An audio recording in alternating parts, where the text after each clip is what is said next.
المصطفى الأمجد المحمود الأحمد بالقاسم محمد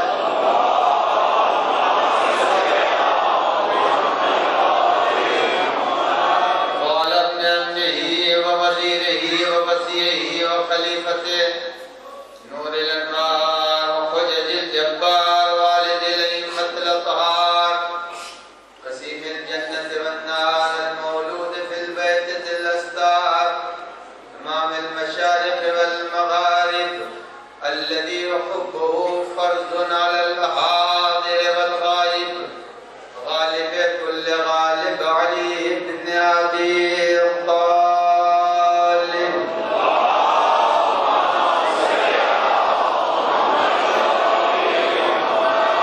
وعلى آله الطيبين الطاهرين المعصومين المنتجبين المخاطبين لا سيما على بقية الله العظم حجة بن الحسن المهدي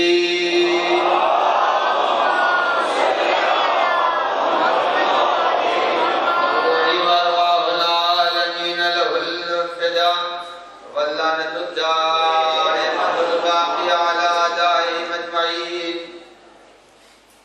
من يومنا هذا إلى قيام يوم الدين. أما بعد فقد قال الله الحكيم في كتابه الكريم بسم الله الرحمن الرحيم والسماء ذات الحبك وإنكم لفي قول مختلف. صلوات بر محمد وعلى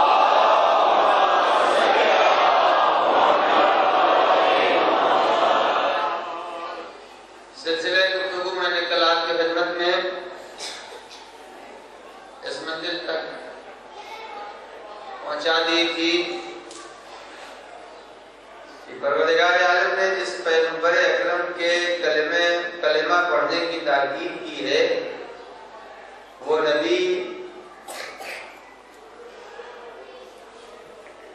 ان پڑھ اور امی نہیں تھا، بلکہ پروردگار عالم نے پیغمبر کا یہ لقب رکھا تھا اور یہ وہ لقب ہے جس کا تذکرہ اس نے اپنی آسمانی 2 کتابوں میں کیا تھا. یجدونہ مکتوبا علیہ فی التوراۃ والانجیل. یہ وہ کتاب ہے دونوں جو جناب موسیٰ اور جناب عیسیٰ پر آئی تھی. اس کتاب کے اندر بھی پروردگار عالم نے لفظ امی سے یاد کیا تھا. تو یہ لقب ہے پیغمبر اکرم صلی اللہ علیہ وآلہ وسلم کا. اللہ نے پیغمبر کو ہر اعتبار سے جامع اور کامل بنا کے بھیجا. کوئی رخ ایسا نہیں تھا جس رخ کو پیغمبر نے پروردگار عالم سے نہ پایا. یہ دنیا میں پیغمبر اکرم صلی اللہ علیہ وآلہ وسلم تشریف لائے اور یہ ان کی حیات کی 6 دہائیاں جو گزر گئی اس میں 23 سال تبلیغ کے گزرے اور بقیہ ان کے قبل بعثت گزر گئے. اس کو پیغمبر نے تعبیر فرمایا ہے اصول کافی. اصول کافی میں حضرت ارشاد فرما رہے ہیں کہ میں دنیا میں ایسے رہا. سنیے گا، دنیا میں ہم اتنے مختصر رہے جیسے کوئی مسافر تھکا ہوا کسی درخت کے نیچے تھوڑی دیر کے لیے دم لے لیتا ہے. اب بتائیے مسافر جب کسی درخت کے نیچے رکتا ہے تو اس کے معنی یہ ہے کہ اس کی ایک عمر درخت کے سے ہٹ کے کہیں گزری ہے نا، اور آگے کہیں وہ جائے گا. تو پتہ چلا کہ حیات پیغمبر اکرم جو ہمارے درمیان گزری ہے وہ اتنی مختصر حیات ہے جیسے ایک مسافر کی سایہ دار درخت کے نیچے ہوا کرتی ہے. اب جب یہ حیات ہمارے درمیان دنیا کے اندر اتنی سایہ دار درخت کے نیچے بیٹھنے والوں کی جیسی حیات ہے تو ہم اندازہ لگائیں کہ ان کی وہ حیات جس کو انہوں نے بیان نہیں کیا وہ کتنی طولانی حیات ہے کیا؟ اس دن پیدائش کے دن پروردگار عالم نے ایک جملہ فرمایا کہ اے میرے حبیب میں آپ کو کس لیے پیدا کر رہا ہوں؟ میں نے آپ کو کیوں پیدا کیا؟ احبت تو انوروں پھر جن چاہت میں پہچانا جاؤں، لہذا میں نے آپ کو پیدا کر دیا۔ لہذا شناخت ربوبیت کے لیے جتنی چیزیں ضروری تھی وہ ذات مرسل آدم نے رکھ دیا تھا اسے۔ جتنی بھی چیزیں ذات معبود کی معرفت کے لیے ضروری تھی، کیونکہ اس نے ایک جملہ کہہ دیا تھا احبت تو انورا، میں چاہتا تھا کہ پہچانا جاؤں، لہذا میں نے تم کو پیدا کیا ہے۔ تو مقصد رسالت یہ ہے خدا پہچانا جائے، تو جتنی بھی راہیں خدا کے پہچانوانے کے لیے انسان میں ضروری ہو سکتی ہیں، وہ ساری راہیں پروردگار عالم نے ذات پیغمبر میں عطا کر دیا تھا۔ اب کوئی یہ نہ کہے کہ پیغمبر اکرم صلی اللہ علیہ وآلہ وسلم دنیا میں آئے اور وحی آئی اور جبرائیل آئے اور یہ ساری چیزیں جزیات ہیں۔ حقیقت یہ ہے کہ نبی اکرم صلی اللہ علیہ وآلہ وسلم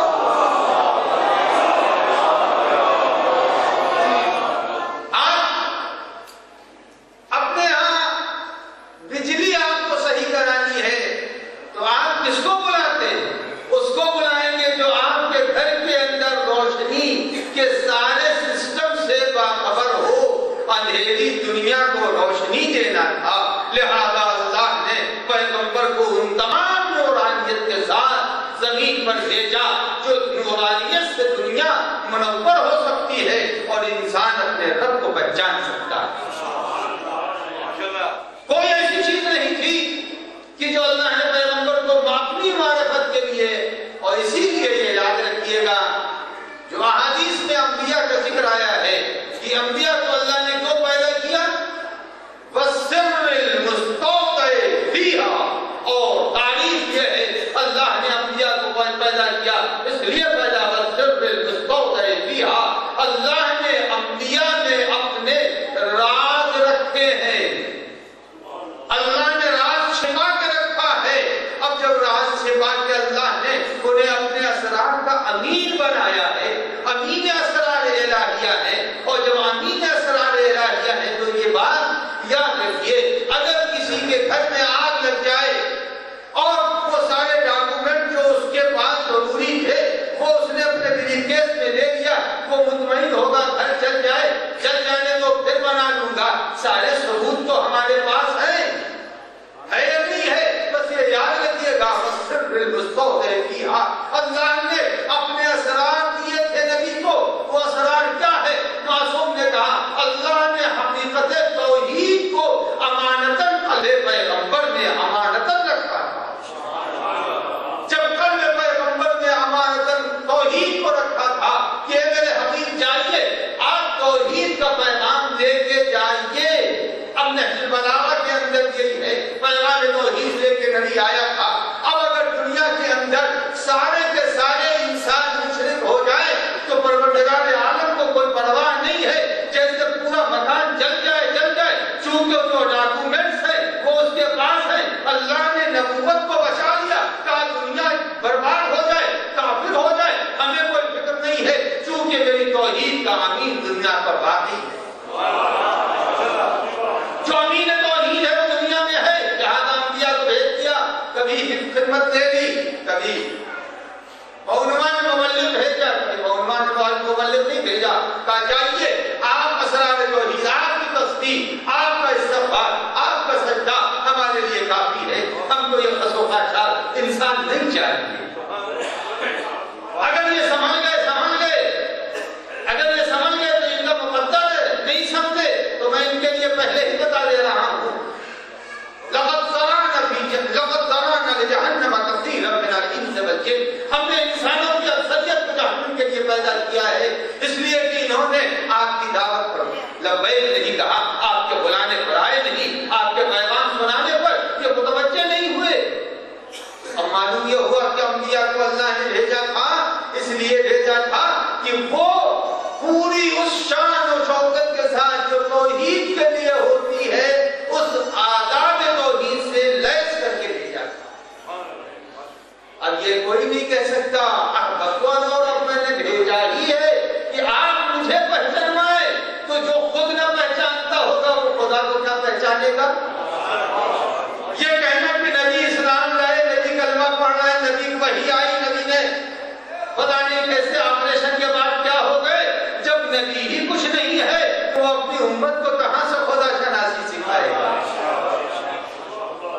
نبی پورے طور سے کامل انداز سے پیغمبر آراستہ تھے، بسر بالمستود ہے، اللہ نے انہیں اسرار توحید سے باخبر کر دیا تھا۔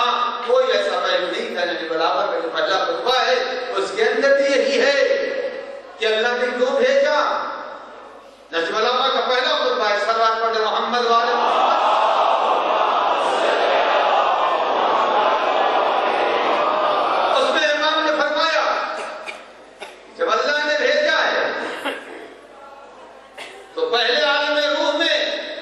انسان سے عہد لیا ہے۔ سورہ مبارک آراف میں ہے کہ اللہ نے عہد لیا ہے اِذَا أَخَذَ رَبُّكُم مِّن بَنِي آدَمَ مِن ظُهُورِهِمْ۔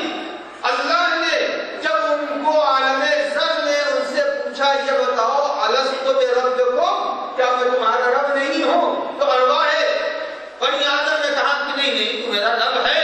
تو کہا یہ بھولنا نہیں اور اقرار کرنا۔ اور اب دنیا میں آئے تو مولا نے فرمایا بھول گئے صاحب، وہاں پر کیا کیا وعدہ کر کے آئے تھے۔ تو اب امیر مومنین علی بن ابی طالب علیہ السلام ارشاد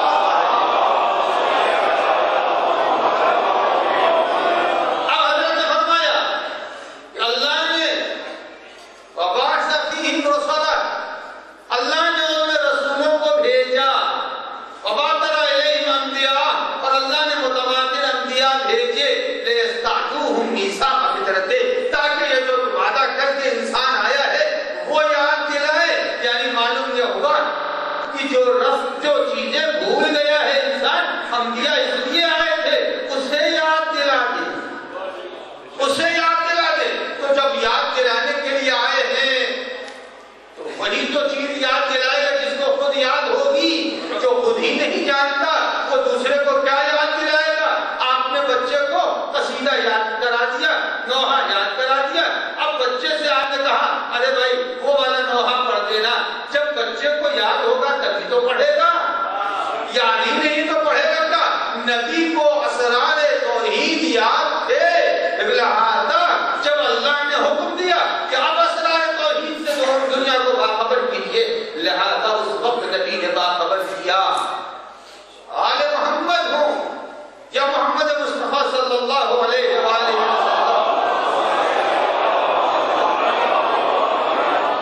یہ امی نہیں ہے، یہ انپڑھ نہیں ہے، یہ اسرار توحید سے باخبر ہیں، واقف ہیں، کیونکہ اللہ نے ان کو اسی لیے بھیجا تھا۔ وقت اور فخلق تو گیا محمد صلی اللہ علیہ وآلہ وسلم۔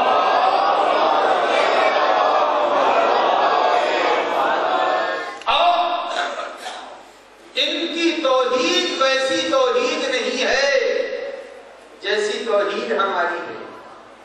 ہماری توحید اور ان کی توحید میں زمین اور آسمان کا فرق ہے۔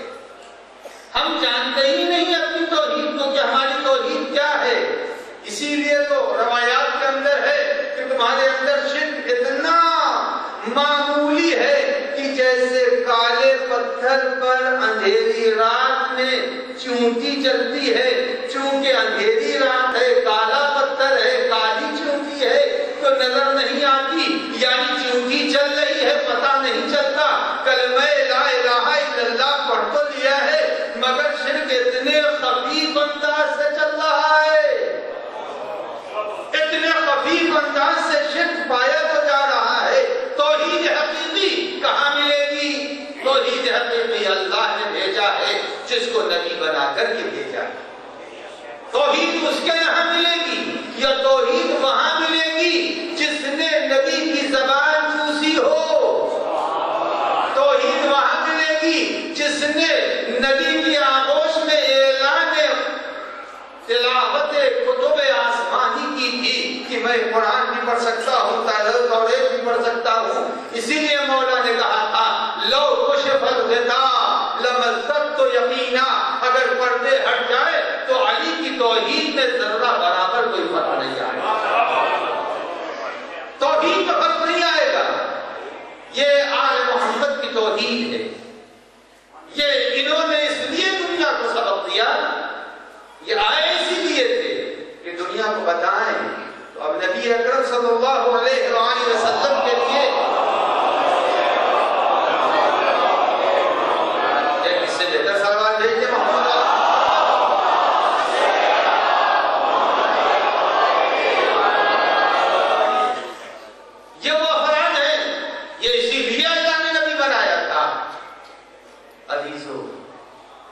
نبی کو ہم نے نہیں پہچانا، ہم نے نبی کو نہیں پہچانا، ہم سے بہتر جمادات نے پہچانا، ہم سے بہتر نباتات نے پہچانا، ہم سے بہتر حیوانات نے پہچانا۔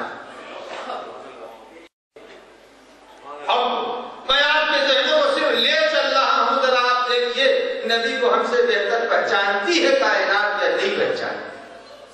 میں یہاں سے چاہوں آپ کے ذہنوں کو موڑ دوں، لیکن میں آپ کو لے چل رہا ہوں اس دن، جس رات، جس دن کفار نے یہ فیصلہ کیا تھا کہ آج رات نبی اکرم پر ایک طاغی حملہ کر کے اور ان کا کام تمام کر دیں گے، اور اس رات امیر المومنین کو بستر پر لٹا کر پیغمبر اکرم ہجرت کر گئے۔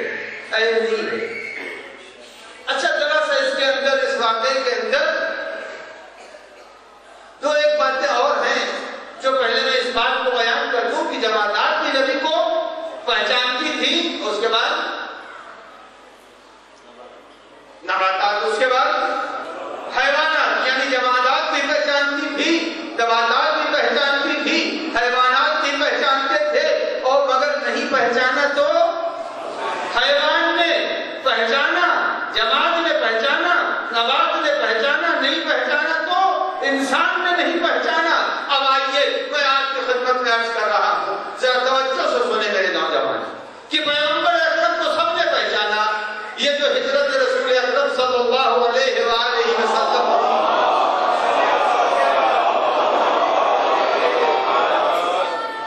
اس ہجرت کے اندر ملتا ہے کہ پیغمبر چلے، اور جانے کے بعد اس رات سے پہلے تک نشان پیغمبر کفار مکہ کو نظر آ رہے تھے۔ اس کے بعد ماہرین جو ساتھ چل رہے تھے انہوں نے یہی تو کہا تھا کہ یہاں تک تو نشان قدم ہے، اس کے بعد مجھے نشان قدم نہیں مل رہا، نہیں معلوم زمین میں چلے گئے یا آسمان میں، یہ اس کا جملہ ہے۔ اب آئیے، بات میری بھولے تو نہیں گئے؟ پیغمبر کو کون کون پہچانتا ہے؟ ساری کائنات پہچان رہی ہے، جمادات نے پہچانا۔ اب آئیے، پیغمبر جب غار میں چلے گئے، پیغمبر کے غار میں جانے کے بعد تاریخ صحیح اور مستند یہ کہتی ہے کہ غار کے دہانے پر ایک ببول کا درخت فوراً نکل آیا، اور فوراً وہاں کے اوپر درخت اتنا بڑا ہو گیا۔ اب میں آپ سے پوچھنا چاہتا ہوں، نیچر، مکے کے نیچر کے اعتبار سے ایک زمین سے درخت کو اگنا، اور ببول کا درخت کوئی 1.5 کا نہیں ہوتا ہے، شاعروں نے خالد وغیرہ بہت نظم کیا ہے، ببول کا درخت اچھا خاصا بڑا ہوتا ہے، یعنی غار کے دہانے پر نہیں کر کے بھی تو کم سے کم 1 میٹر کا درخت بن گیا۔ یہ بتائیے 1 میٹر کے درخت کے بننے کے لیے زمین نے ساری صلاحیتوں کو اکٹھا کیا، اور اکٹھا کر کے جمادات نے نبات کے حوالے کیا، اور جب نبات کے حوالے کر رہی ہے زمین صلاحیت، تو جو درخت کو سال بھر میں بڑھنا تھا وہ 1 سیکنڈ کے اندر بڑھ گیا۔ تو یہ جماعت نے اتنی قوت کہاں سے نبات کو حوالے کی؟ اگر نبی کو پہچانتی نہ ہوتی تو جماعت نے قوت نبات کے حوالے نہ کیا ہوتا۔ تو جماعت نے ساری قوت اکٹھا کر کے نبات کے حوالے کر دیا۔ تو بتائیے جماعت نے نبی اکرم کو پہچانا یا نہیں پہچانا؟ اب آئیے، جب جماعت نے دے دیا، قوت دے دی، اور جماعت اس کے بعد پھول بھی کھل گئے۔ اب نبات کو بھی اپنی ساری قوتوں کو زمین سے مانانے کے بعد اب اس کو اپنے جوہر دکھانا تھے، اور جوہر دکھانے کے لیے اس نے پھول کھل گئے، اور جب پھول کھل گئے تو جو ببول کے پھول ہوتے ہیں، بزرگ جانتے ہیں، بچے نہیں جانتے، ببول کا درخت جب کھل جاتا ہے اس کے پھول کو ذرا سا بھی جھٹکا لگے گا زمین کے اوپر آ جائے گا، مگر پھول سارے کے سارے شاخوں میں ٹھہرے رہے۔ نبات نے کہا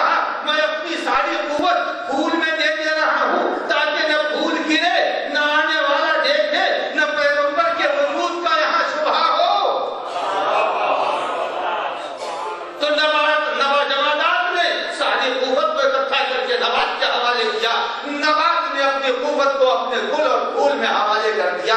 یہ تو 2 مرحلے ہوئے. اب اس کے بعد تاریخ صحیح یہ کہتی ہے کہ غار کے دہانے پر ایک مکڑی نے جالا تن دیا، اور جب جالا تنا ہے تو جالا ٹوٹا نہیں. یہ بتائیے جالا تو تن دیا. ہمیشہ جانور سیزن میں کام کرتے ہیں، بے سیزن جانور کام نہیں کرتے. اور اس کے بعد اسی کی جگہ پر، اسی جگہ کے اوپر ایک کبوتر نے انڈے بھی دے دیے. اب آپ اندازہ لگائیں، بلا سبب ایک کبوتر ہر وقت انڈے نہیں دے گا، لیکن کبوتر نے کہا میں نبی کو پہچانتا ہوں، لہذا میں آج اپنی ساری قوت صرف کر کے یہاں کے اوپر یہ ثابت کروں گا میں پہلے سے ہوں، نبی یہاں نہیں ہے. یعنی حیوانات میں بھی کافر کو شبہے میں ڈالا، نباتات میں کافر کو شبہے میں ڈالا، جمادات میں کافر کو شبہے میں ڈالا. جو کافر جمادات سے بہت سکتا ہے وہ نبی کے ذریعے سے کیوں نہیں گمراہ ہوگا؟ عزیزو، ساری کی ساری صلاحیتیں جمع کر کے وہاں کے اوپر حوالے کر دیا. نبی کو بچا لیا اللہ نے، تو جمادات میں بھی بچانا، نباتات میں بچانا. اب تاریخ میں یہاں پر 2-3 جملے ملتے ہیں. ایک جملہ تو یہ ملتا ہے کہ جس رات پیغمبر کو نکلنا تھا، اس رات پیغمبر اکرم نے اعلان کرا دیا تھا سر شام کہ آج کوئی نہ نکلے، کوئی گھر سے نہ نکلے، کوئی گھر سے نہ نکلے. اب یہ بتائیے نبی کے اعلان کو نہ ماننا یہ معرفت کی دلیل ہے یا عدم معرفت کی دلیل ہے؟ ارے نبی نے جب اعلان کر دیا کہ اب آج رات میں سب اپنے اپنے گھروں میں رہیں گے، مگر ایک صاحب اس پیغمبر کے ساتھ نکل ہے. اب وہ نکل کے کیوں نکلے خدا بہتر جانے، دل کے اثرات کو تو خدا جانتا ہے کیوں نکلے ہمیں نہیں معلوم، مگر خدا بھلا کرے. مفسرین کا انہوں نے ایک رات فاش کر دیا، میں اس کو سناؤں گا. ایک سلوات پڑھنا محمد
لیکن اگر خدا نخواستہ کسی کے ہاتھ میں راشا ہو تو اس کا ہاتھ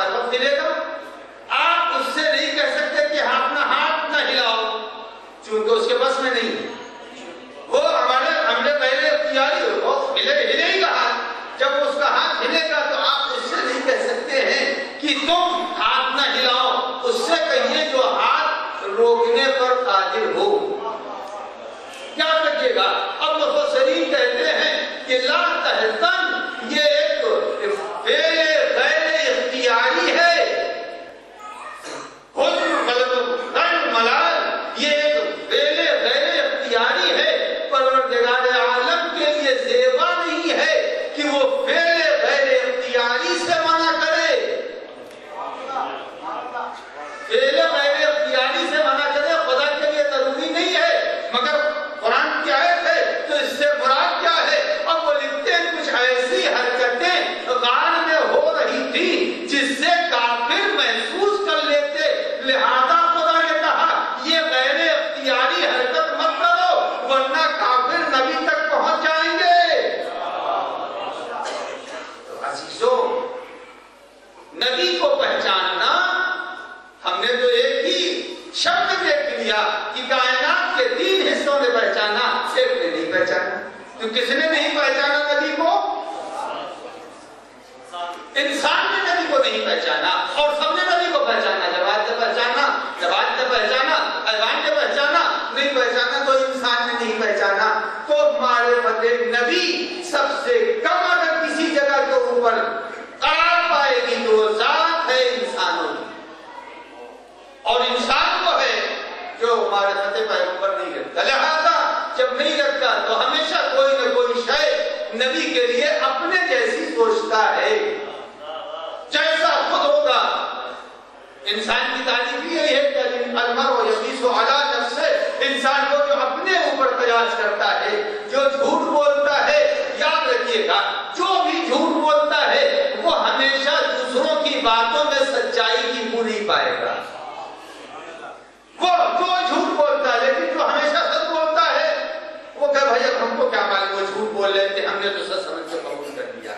جو مزاجن سچا ہوگا وہ ہر جھوٹے کی بات کو بھی، جب تک وہ اس کا جھوٹ ثابت نہ ہو جائے، وہ ہر آدمی کی بات کے اوپر یقین کر لے گا۔ تو پتا چلا کہ جو جیسا ہوتا ہے ویسے ہی سوچتا ہے، جو جیسا ہے۔ انسان جاہل ہے، نبی کو جاہل کہا، انسان گمراہ ہے، نبی کو گمراہ کہا، انسان بے دین ہے، نبی کے لیے کوئی ایسی بات کہی، انسان خود مزاجن طبیعتاً گندا ہے، نبی کے لیے تطہیر کا قائل نہ ہوا۔ تو جتنا انسان اپنے لیے سوچے گا وہ ساری باتیں انسان نبی کے لیے ہی سوچے گا، اور جب نبی کے لیے وہی باتیں سوچے گا تو وہ معرفت پیغمبر نہیں ہو۔ معرفت پیغمبر تو یہ ہے کہ اللہ کیسے سمجھا رہا ہے ویسے نبی کو سمجھنا چاہیے۔ ایسا بات پڑھنے محمد آل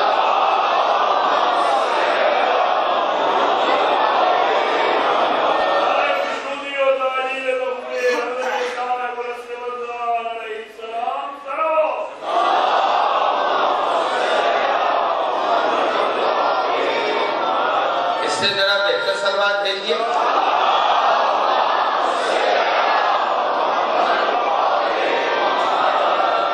یاد رکھیے گا جیسا انسان ہوگا ویسے ہی سوچے گا۔ اب آئے تطہیر آئی تو اہل بیت کو آئے تطہیر کے آنے کے بعد پیغمبر کو چونکہ اپنے جیسا تصور کرتے ہیں لہذا نہیں مانا، سوچا ہی نہیں کہ نبی پاک ہے۔ لیکن عزیزو میں جوانوں کو بتا دوں کہ آئے تطہیر میں جو طہارت کا اعلان کیا گیا اس سے مراد کیا ہے، تطہیر سے مراد کیا ہے؟ تطہیر یعنی کیا؟ جیسے ہم کپڑا دھوتے ہیں پاک کر لیتے ہیں، وہ طہارت سے مراد ہے کون سی طہارت ہے؟ جس کو آئے تطہیر میں پروردگار عالم بیان کر رہا ہے۔ جب بھی مسئلہ تطہیر کا آیا تو مسلمان کے سمجھ ہی میں نہیں آیا کہ تطہیر سے مراد یہ تو یہی سمجھتا ہے ایک چیز گندی ہے اسے غوطہ کر لیا، ایک نجس ہے اسے پاک کر لیا، تطہیر کے معنی یہی ہے۔ لیکن ایسا نہیں ہے، قرآن مجید کہتا ہے جنت کا ذکر کرتے ہوئے اور مومنین کا، فیہا ازواج مطہرہ، جنت وہ جگہ ہے جہاں تمہاری پاک و پاکیزہ بیویاں ہیں۔ یہ پاک و پاکیزہ بیویاں یعنی حوریں وہ ہیں جو تمہاری بیویاں بنیں گی۔ یہ بتائیے حور کب نجس تھی اور کب پاک یہ بتا دیجیے خالی حور نجس کب تھی اور پاک کب کر دی گئی؟ مگر قرآن مجید فرما رہا ہے فیہا ازواج مطہرہ، جنت میں تمہاری حوریں جو بیویاں ہیں وہ پاک و پاکیزہ ہیں۔ تو اگر جنت میں حور پیدائش سے لے کر کے قیامت تک پاک و پاکیزہ ہے، کہاں نجاست کا تصور نہیں ہے، تو یہ کیسے ممکن ہے جس کو اللہ نے حوروں سے پہلے پیدا کیا، جس کو اللہ نے حوروں سے پہلے پیدا کیا، وہ کیسے ممکن ہے کہ نجس و ناپاک ہو؟ بہرحال اب تطہیر کے معنی معصوم کی زبان سے سنیے امام نے تطہیر کے معنی کیا کرنا ہے۔ امام جعفر صادق علیہ السلام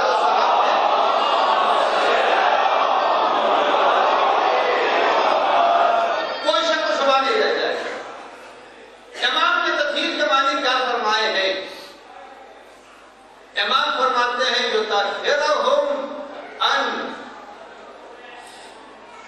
یطہرہم ان کل شیء سوی اللہ۔ پھر سے سن لیجیے، یطہرہم ان کل شیء سوی اللہ، یعنی اللہ نے آیہ تطہیر میں جس طہارت کا ذکر کیا ہے اس طہارت سے مراد یہ ہے کہ قلب محمد و آل محمد میں خدا کے علاوہ کسی کا تصور ہی نہیں تھا۔ یہ ہے امام کا بیان، کہا تطہیر سے مراد یہ ہے کہ اللہ کے علاوہ ان کے دلوں میں کسی کا تصور تھا ہی نہیں۔ اور اس کے بعد امام فرماتے ہیں ہر وہ شے جو موجود و مخلوق ہے وہ قلب محمد و آل محمد سے نکل چکی، کسی شے کا تصور ان کے دل میں نہیں تھا۔ یہ ہے مفہوم تطہیر۔ اور جب یہ مفہوم تطہیر ہے تو آپ دیکھیں کہ جب غیر خدا کوئی نہیں ہے، تو ابھی جو میں واقعہ شب ہجرت کا بیان کر رہا تھا، اس شب ہجرت میں آپ کو یہ ملے گا کہ امیر المومنین کا یہ جملہ ہے کہ جیسے میں آج سویا، جلدی بتائیے آپ یہ جملہ آپ ہزاروں مرتبہ سنتے ہیں، جتنی بہترین اور پسندیدہ نیند مجھے آج کی رات میں آئی اس کے پہلے کبھی نہیں آئی۔ یہی تو ہے، یعنی موت سر پر کھڑی تھی مگر علی سو رہے تھے، تلواریں کھچی ہوئی کفار لے کے کھڑے تھے مگر علی سو رہے تھے۔ عزیزان گرامی وجہ کیا تھی؟ مولا کھچی ہوئی تلواروں کے باوجود سو رہے تھے۔ کیا راز تھا جو علی ابن ابی طالب سو رہے تھے؟ کوئی تو راز رہا ہوگا نا سونے کا، کیوں سو رہے تھے؟ آیہ تطہیر کی تفسیر بتائے گی علی ابن ابی طالب کیوں سو رہے تھے۔ اس صلوات پڑھیں محمد وآلہ۔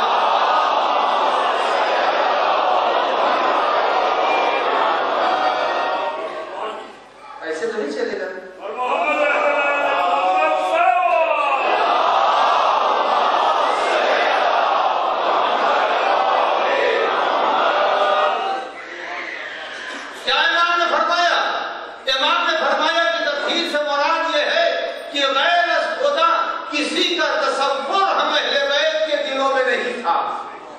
اور جب غیر اہل بیت کسی کا تصور نہیں تھا تو جب مولا سو رہے تھے تو موت سرہانے کھڑی رہی، موت سرہانے کھڑی رہی۔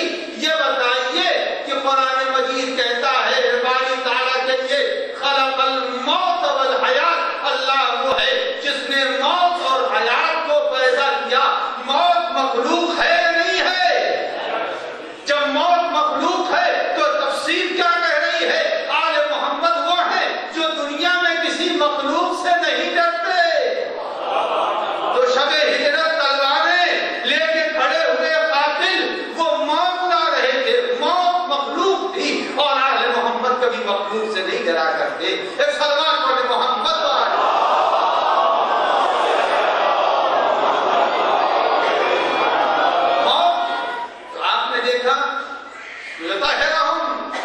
اللہ نے انہیں پاک پاکیزہ بنایا، جب پاک بنایا، نبی بنایا، امام بنایا، جو بنا دیا تو اللہ نے یہ بتا دیا کہ دیکھو ان کے دلوں میں میرے علاوہ کسی کی محبت نہیں کسی کی محبت میرے علاوہ ان کے دلوں میں نہیں ہے، چونکہ یہ اللہ نے ان کو منتخب کیا تھا کہ یہ بندوں کو ہمارا تعارف کرائے، تو جس کو یہ وطن پہچانوا دیں گے اور جس نے پہچانا ان کے بیان سے خدا کو، جس نے ان کے بیان سے خدا کو پہچانا، اس کا خدا قیامت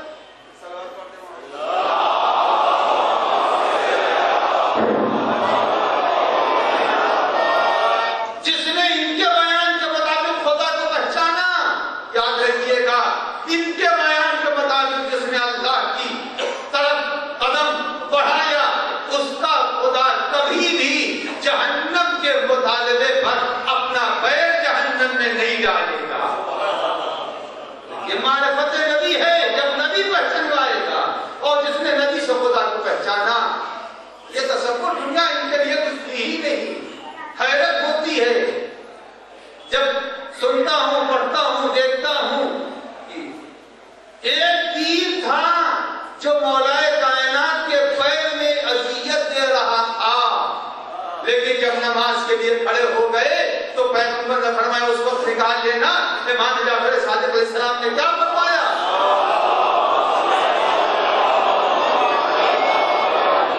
جب نماز میں کھڑے ہو گئے تو کہا قربتاً اللہ، یعنی جو طہرہم عن کل شیء صلی اللہ، ان کے دلوں میں اللہ کے علاوہ کچھ نہیں ہوگا۔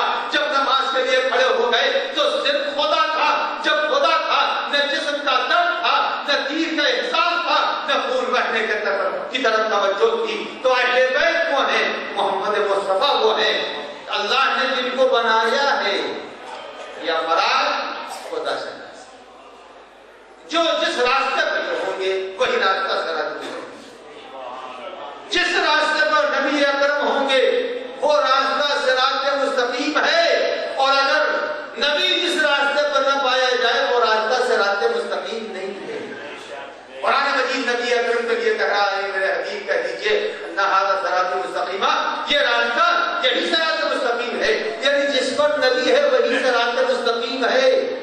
چاہے نبی جہاں بھی جائے وہ صراط مستقیم، جہاں نبی چلا جائے وہ صراط مستقیم، مسجد میں جائے وہ صراط مستقیم، میدان جنگ میں جائے وہ صراط مستقیم۔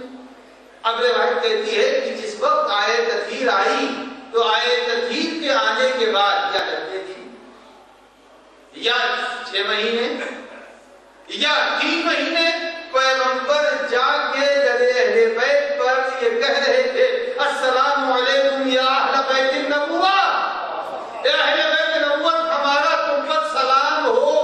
تو جب یہ کہہ رہے تھے تو اب یاد رکھیے گا، نبی اگر جا رہا ہے مسجد تو نبی کی مسجد والے راستے کو صراط مستقیم کہیں گے، اور اگر کسی در پر جا کے سلام کر رہا ہے تو وہ در جو قابل سلام رسالت ہے وہ بھی صراط مستقیم ہے۔ اللہ نے ان کو اس لیے بھیجا تھا، ان کو نہیں پہچانا گیا، ان کو تو سمجھا کہ بس، اور اگر پہچان دیتے تو جنہوں نے انہیں پہچان، سلمان نے پہچانا، ابو ذر نے پہچانا، مقداد نے پہچانا، عمار نے پہچانا، مذہب بدل دوں گا اگر کوئی بتا دے۔ سلمان نے کہا میں آپ کے گھر سے کوئی رشتہ کرنا چاہتا ہوں۔ آیا سلمان نے کبھی کہا یا رسول اللہ میں آپ کے گھر میں کوئی رشتہ کرنا چاہتا ہوں؟ ارے ابو ذر نے کوئی چاہا، مقداد نے چاہا، یعنی انہوں نے نبوت کو پہچانا تھا، نبوت سے رشتہ توڑنے کی کوشش نہیں کی تھی۔ مگر جن لوگوں نے نبوت کو نہیں پہچانا انہوں نے سیاسی رشتے پیش کیے، کبھی یہ دیا کبھی وہ دیا، لیکن جو پہچانتا تھا اس نے رشتہ جوڑنے کی کوشش نہیں کی۔ مگر نبی اکرم نے کہا تم نے پہچان لیا، ہم کہتے ہیں سلمان منا اہل البیت۔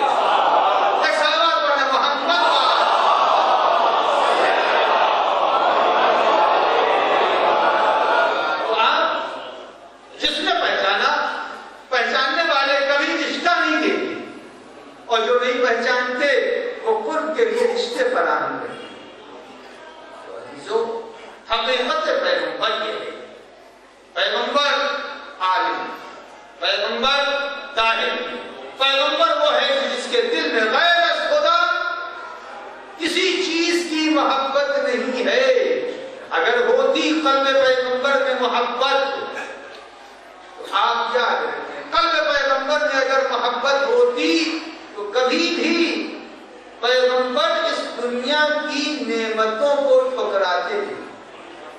نعمت دنیا کو پیغمبر نے ٹھکرایا اور ٹھکرانے کے بعد بتا دیا کہ تمہاری نظر میں پھر خالی دنیا ہے، ہماری نظر میں یہ دنیا نہیں، ہم جہاں جہاں چلیں گے ہمارے قدم کے نشان کو اللہ نے صراط مستقیم کہا ہے۔ اور صراط مستقیم نماز تو ابھی آپ نے پڑھی ہوگی نا، صراط مستقیم کا جو ذکر ہے اس صراط میں ایک چیز اور بھی، یہ یاد رکھیے کہ دو راستے ہیں، ایک راستہ لمبا ہے اور ایک راستہ چھوٹا اور قریب والا راستہ ہے۔ جو لمبا راستہ اس کا بھی ذکر قرآن مجید نے کیا ہے اور جو قریب والا راستہ ہے اس کا بھی ذکر کیا ہے۔ ایک سلوات پڑھ دیجیے تو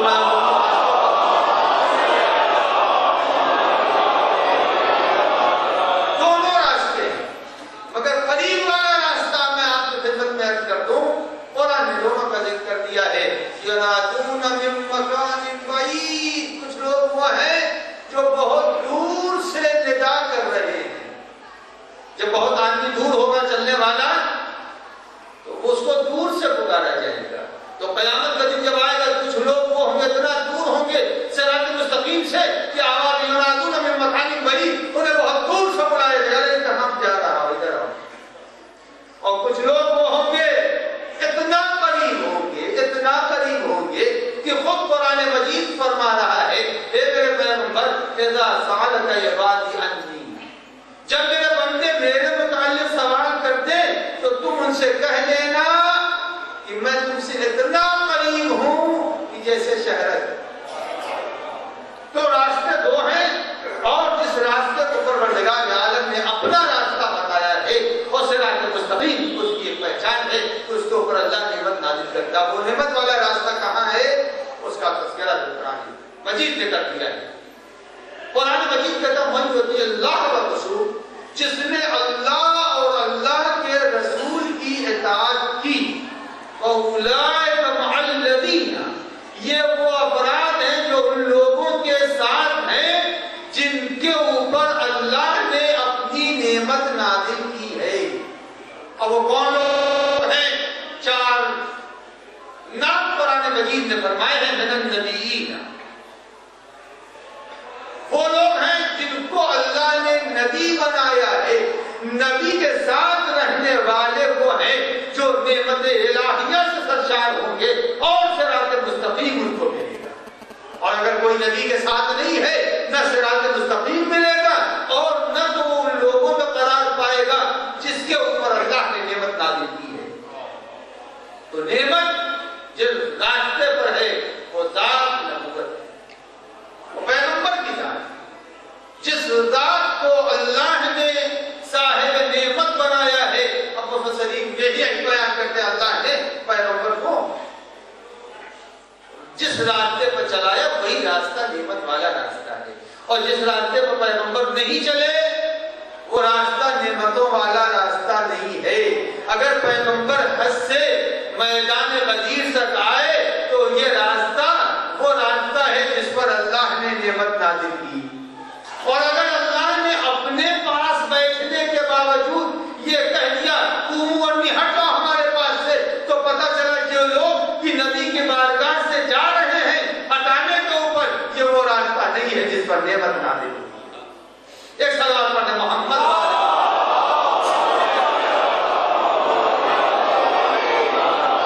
اللہ نے پیغمبر کی معرفت کی تاکید کہ پہچانو انہیں، اور جتنا خود پہچانوانا تھا اللہ نے پہچانوا۔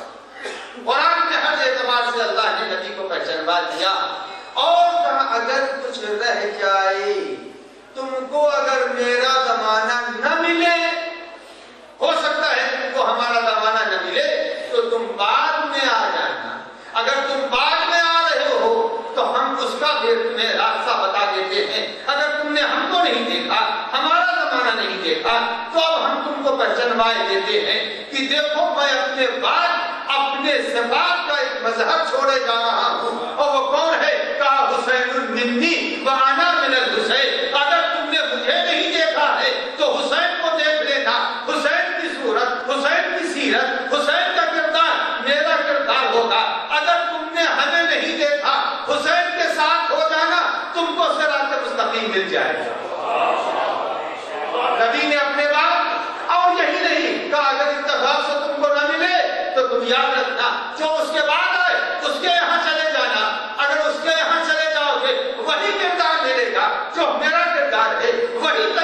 ملے گا جو میرا طریقہ ہے. آپ نے سنا ہی ہوگا ایک خاتون آئی تھی اور آنے کے بعد انہوں نے امیر المومنین سے کہا تھا کہ یا امیر المومنین کیسے آپ کے بعد میں مانوں کہ جو بھی امامت کا دعویٰ کرے گا وہ صحیح دعوے دار ہے اور حقیقتاً وہ امام وقت ہے. وہ امیر المومنین نے زمین سے ایک پتھر اٹھا کے دے دیا. کہا لے جاؤ جس کے ہاتھ میں اس پتھر کے اوپر نقش لا الہ الا اللہ ابھر آئے اسے تم سمجھ لینا وہ بدمانے کا امام ہے. تو حبال والدیہ کے لیے ہے کہ حبال والدیہ امیر المومنین کے زمانے میں آئی, امام حسن کے زمانے میں آئی. وہ سب کو پتھر کا ٹکڑا دیتی تھی اور دیکھتی تھی نقش ابھرا یا نہیں. چوتھے امام کے زمانے میں جب آئی ہے تو امام حالت رکوع میں تھے, سجدے میں تھے, نماز پڑھ رہے تھے. حبال والدیہ کھڑی رہی. اگر آپ نماز ختم ہوگی, کوئی ہماری نماز تھوڑی تھی کہ 2 منٹ میں پڑھ لی. وہ امام کی نماز تھی, وہ کھڑی رہی. اب جب وہ جانے لگی حبال والدیہ تو انہوں نے اتنی دیر کون کھڑا رہے گا. جب وہ جانے لگی امام نے اشارہ کیا. جب اشارہ کیا وہ حبال والدیہ کے ہاتھ میں جو پتھر تھا اس نے سمجھا امام نے نقش ابھرنے کا حکم دیا ہے لہذا پتھر پر نقش ابھرا. خود حبال والدیہ ضعیفہ تھی, ان کی ضعیفی نے سمجھا مجھے پلٹنے کا حکم دے دیا جا رہا ہے. وہ جوان ہو گئی. عزیزان گرامی امام اس کو کہتے ہیں جس میں نبی کی صفت پائی جا رہی ہو. اب نبی کے ہاتھوں پر انگریزوں نے تسبیح پڑھی تھی. امام وہی ہے, جانشین وہی ہے. اگر زمانے نبی نہیں ملا ہے زمانے امام کو دیکھنا, اور جب زمانے امام دیکھو گے تمہیں نبی کی شباہت مل جائے گی. ایک صلوات پڑھ دے محمد.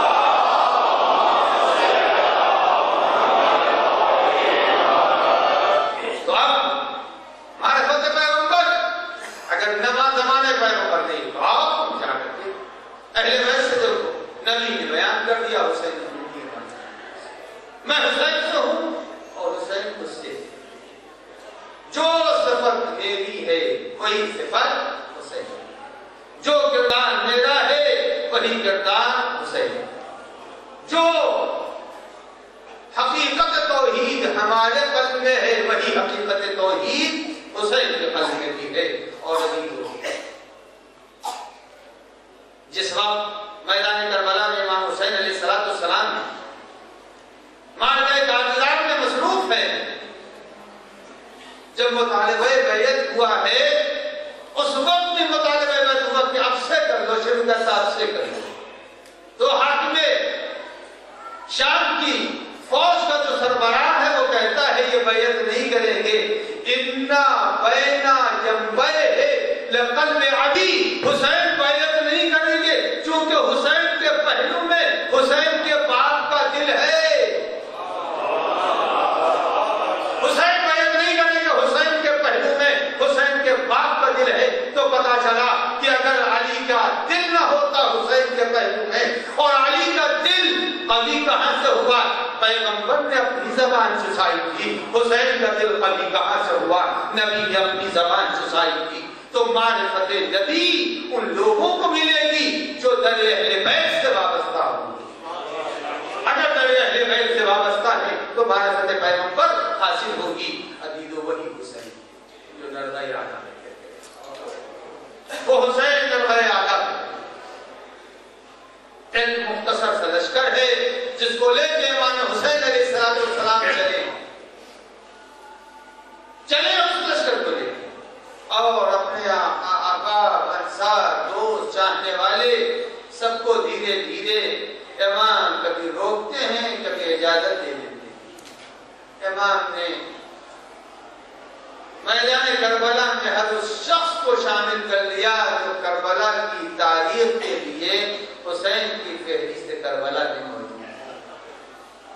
وہ وقت آیا جب عاشور کی شب آئی ہے اور شب عاشور جناب سکینہ کی پیاس بہت زیادہ بڑھ چکی ہے.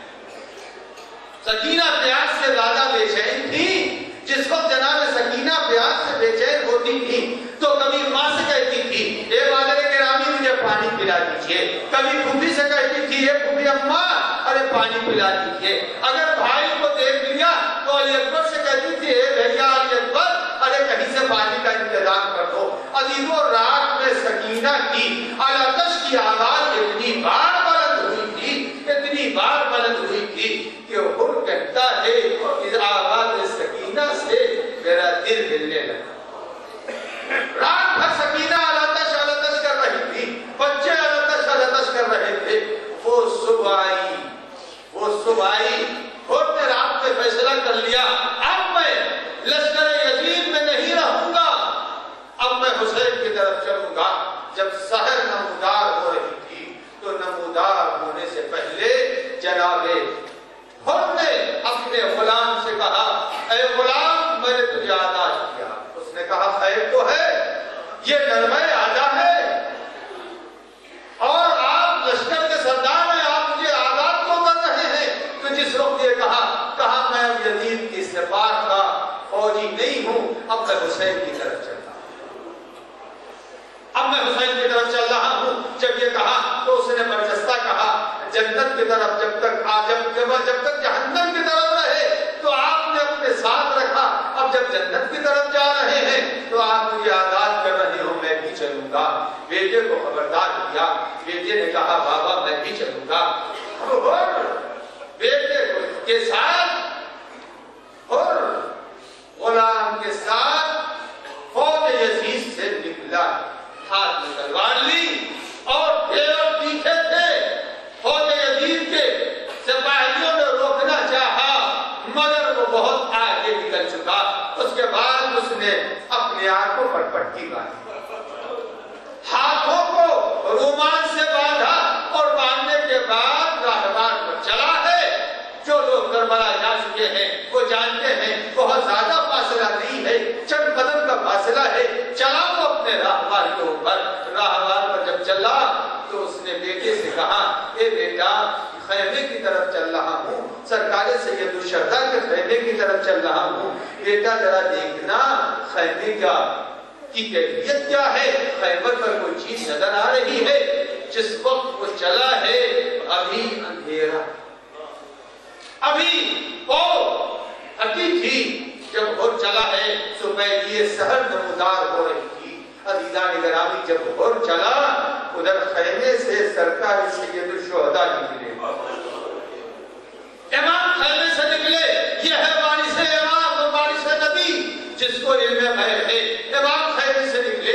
جیسے ہی امام خیمے سے نکلے، امام کے نکلنے کے بعد علمدار کو آواز دیا اے بھیا عباس. جیسے ہی کہا بھیا عباس، علمدار خیمے سے نکل کے آ گئے. کہا آقا، کہا دیکھو میرا مہمان آ رہا ہے. اے بھیا عباس میرا مہمان آ رہا ہے. ارے یہ کہہ کے امام نے اشارہ کیا، امام اپنے خیمے کے قریب رہے. اب جب حر نے اپنے بیٹے سے پوچھا اے بیٹا کچھ نظر آ رہا ہے؟ کہا ہاں سرکار سید الشہداء خیمے کے در پر بیٹھے ہیں اور علمدار حسینی وہ حسین کے پاس کھڑا ہے. جب یہ کہا تو کہا اچھا چلو پڑھتے رہو.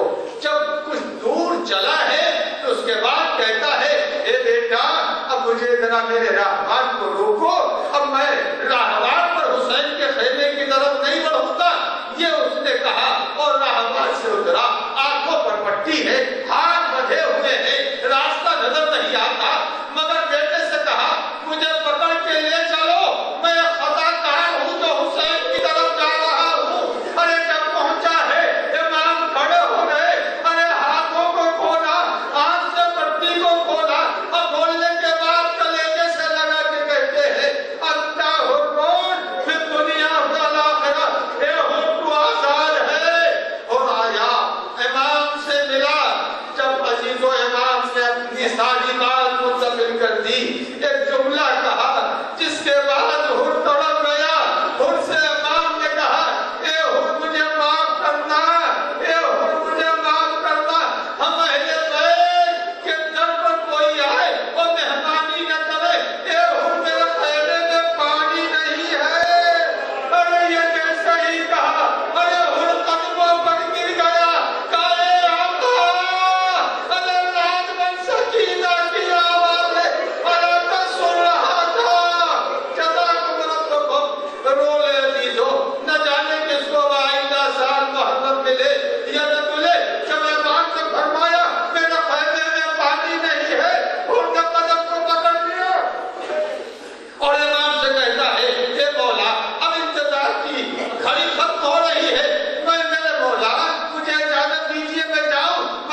مہمان ہو، بوڑھے ہو، تم جاؤ، تم نہ جاؤ، ایسا ہی اصرار ہے اپنے بیٹے کو بھیج دو، تمہارا بیٹا جائے اور جا کے میدان کربلا میں جنگ کر لے، جہاد کرے۔ خود نے بیٹے کو سجایا ہے، تلوار تیار میں رکھی، پٹا باندھا اور بیٹے کے ولولے کو بڑھایا اور کہا بیٹا جاؤ، فاطمہ کا لال لڑوائے آداب ہے، اے میرے لال، ارے نبی اکرم کی روح کے سامنے شرمندہ نہ کرنا، کر کے بیٹے کو بھیجا ہے۔ جب بیٹا میدان کربلا میں گیا، ایک پوری جنگ کی ہے، اور پوری جنگ کرنے کے بعد ان کا بیٹا جب زمین پر آیا، آواز دیا، اے بابا میری مدد کو آؤ۔ جب بیٹے کی آواز سنی ہے، وہ تیار ہوا، کمر کسنے لگا، تلوار لگانے لگا۔ امام نے پوچھا، پھر کہاں جا رہے ہو؟ کہا مولا، ارے جوان بیٹا پکار رہا ہے۔ امام نے کہا، اے ہو، ارے بوڑھا باپ جوان کی میت پر نہیں جاتا۔ ارے آقا یاد رکھیے گا، جوانی اکبر نے آواز دی، ارے حسین لڑکھڑاتے ہوئے قدموں کے ساتھ ان کے بیٹے کی میت پر جانے نہ دینے والا حسین اپنے لال کی میت پر لڑکھڑاتے قدموں سے جا رہا ہے، آواز دیتا جا رہا ہے، اے بیٹا علی اکبر، ارے مجھے راستہ نظر نہیں آتا، سے عالم الذین ظلموا ایہم القلب یقلبهم اللہ الہی رحمت محمد وآل محمد علیہ السلام، یا اللہ یا اللہ یا اللہ یا اللہ یا اللہ یا اللہ یا اللہ یا اللہ۔ الہی رحمت محمد وآل محمد قلب ایمان کو راضی و خوشنود فرما، ظہور ایمان میں تعجیل فرما۔ الہی رحمت محمد وآل محمد جو اس پس میں بیٹھے ہیں، صاحبان حاجت ان کی حاجتوں کو روا فرما، جو بیمار ہیں انہیں شفاء کامل و عاجل عنایت فرما، جو بے روزگار ہیں انہیں سرکار فرما، پالنے والے جن لوگوں نے دعاؤں کی فرمائش ان کی حاجات کو روا فرما، جو بچے دین کی خدمت میں لگے ہیں ان کی توفیقات میں اضافہ فرما، جو امتحانات دے رہے ہیں انہیں اعلیٰ نمبروں سے کامیاب فرما، پالنے والے حاضرین جو سامعین جہاں کہیں سب کی نسلوں کو عزاداران امام حسین میں قرار فرما۔ یا اللہ بحق محمد وآل محمد ہم سب کو ایمان کی دعا میں شامل فرما، ظہور ایمان میں تعجیل فرما، ہم سب کو شب اول قبر اہل بیت کی زیارت و شفاعت نصیب فرما۔ آپ حضرات سے گزارش ہے، آج میرے استاد بنارس میں ہندوستان کا جو شہر ہے اس میں وہ انتقال کر گئے، اور امام جمعہ بھی تھے، اور یہی